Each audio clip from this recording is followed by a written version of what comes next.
सर्वव्यापी होतो। त्याच्यामध्ये विविध विचाराचे लोक, उजवे डावे मधले बांधवदारी समाजवादी सगळेच होते आणि ते एक लोक चळवळ होती, मास मुवमेंट होती ती।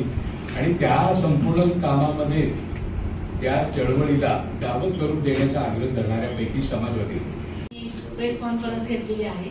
या संमेलनामध्ये सुरुवातीलाच एक समाजवादी आंदोलनाच्या वरती प्रदर्शनाचं उद्घाटन केलं जाईल तिथे। त्यानंतर जे काही वेगवेगळ्या विषयांच्या वरती चर्चा केली जाईल त्याचा फक्त मी प्रमुख सांगते।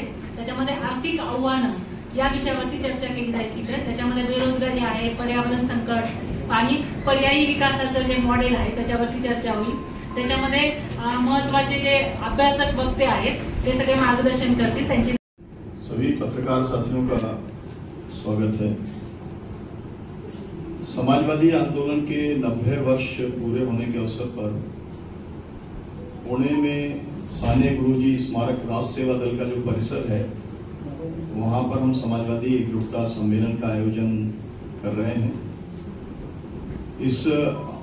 इसके सम्मेलन के जो आयोजक हैं उसमें राष्ट्र सेवा दल, SN. Joshi socialist foundation, Yusuf Mehrauli centre, Maharashtra Gandhi स्मारक निधि और समाजवादी समागम है।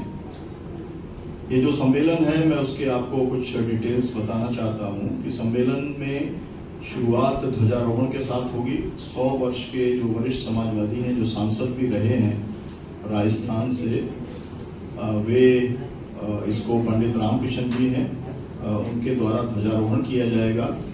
और जो प्रदर्शनी है समाजवादी आंदोलन के 90 वर्ष पर, वो प्रदर्शनी का लोकार्पण राष्ट्र सेवा दल के पूर्व अध्यक्ष पन्ना लाल सुराणा जी, जो वरिष्ठ पत्रकार और संपादक भी रहे हैं, उनके द्वारा की।